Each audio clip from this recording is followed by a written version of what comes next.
Here's Woj, our great NBA insider, basically explaining why the Clippers, despite the rule, were compliant. As of now, the Clippers have no plan in the immediate future for Kawhi Leonard to play in back-to-back game scenarios. And they've shared his medical information with the league office. The league agrees that he is an injured player and doesn't fall under the rest policy. And so you're going to see them be very conservative with Kawhi Leonard throughout this regular season and do what Toronto did last year, which is get him ready to make a championship run in the springtime.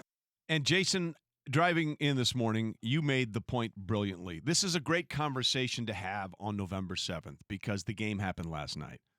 But at the end of the day, you were 100% right when you said, when the playoffs come around, no one's going to give two bleeps about this game in November. Well, and I think that's the most important thing we have to remember through all of this is that we can care about it because it was the landmark matchup. We can care about it because there were big brands. We can care about it because the game's on ESPN. Like, obviously, we care about it.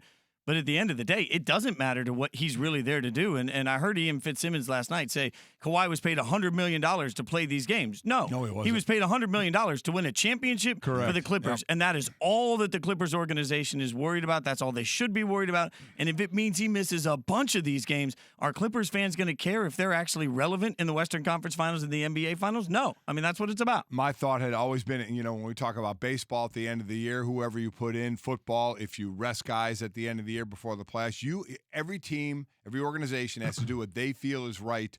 That's right for their team. Correct. And if it's to sit Kawhi, and oh, by the way, gang, get ready because the same thing's going to happen with Paul George when he comes back off of an injury, load management deal that's going to be going on because they want to win a championship. Yeah. And that is all that matters. They want to sniff the chip. Oh, there you go. And I know isn't it reasonable to think that LeBron's 35, and they have a bunch of nationally televised games this year. Like, he's going to miss some of these. I agree. See, I think that LeBron is out there doing what he's doing. We talked about this yesterday. Yes, we did, yeah. He wanted to show, you guys that think I'm washed, hold my beer. I think eventually as this goes on, he's going to dial it back. I agree. Here's the thing, though. Which is it?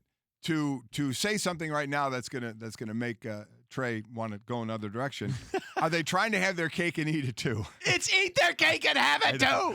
Are they? Is it load management or is it a knee? Right. Because now the league is saying, well, wait a minute, it's an injury, so it doesn't have to fall under the rest policy. But if you look at it, it says load management knee. So they're trying to get the rules of the load management invoked in this, but they're trying to say that it shouldn't be invoked in this because it's actually a knee injury. So you don't fall under the load management rules. Well, what I don't Which is it? What I don't know is what are the requirements for a player on each of those lists, because I wonder, and I don't know that. I hope we can get some insight on it. I've been trying to this morning, but it's early.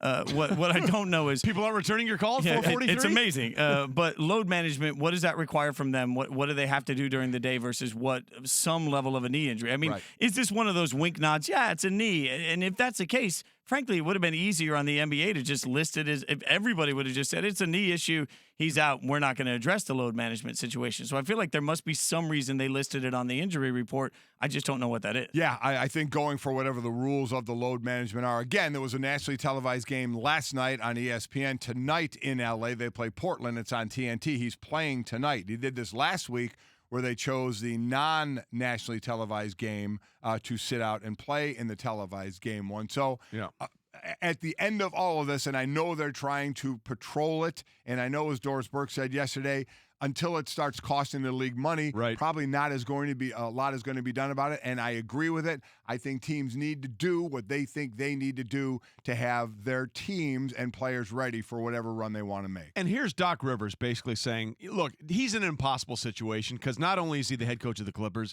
as a head coach, you're an ambassador for the league. You are. So he has to play both sides, and let me just say Doc did that brilliantly here. Listen, I'm a fan of basketball as well, not just the coach.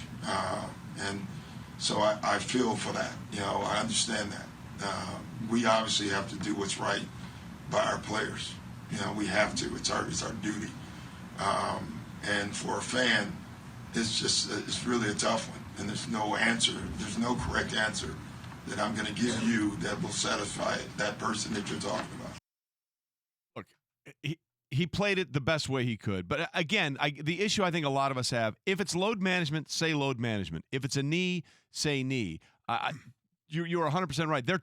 Doc has to play it both ways, but, Sure. but the team, the Clippers as a team, should be more clear in their delineation of what this is. I think that's fair. Well, and again, though, I'll go back to Doc. You're right. He has to do this because when he speaks correctly for the league there. He also reminds the player, hey, I've got your back. Right. But most importantly, like we said earlier, I mean, for Doc, at the end of the year, he's not going to be hired or fired based on how they did in the middle of November against the Bucks, but he will be based on how they did as the season went on. So this has to be a key to how they move forward with this Clippers organization. And there's always going to be a way around it. Exactly. Right? They're always going to do what they want to do in this situation. Yeah. Again, I really hope we get legs on because the NBA in the 80s and 90s, my God, you better come with a body bag. They were throwing elbows and knees. Is it a fair argument to say because we did it, then you should do it now? We know we're advanced in a lot of things. The more you learn, a the lot better of you can ways. help. Exactly right. Yeah. And they were flying coach. I mean, who does That that? is My amazing.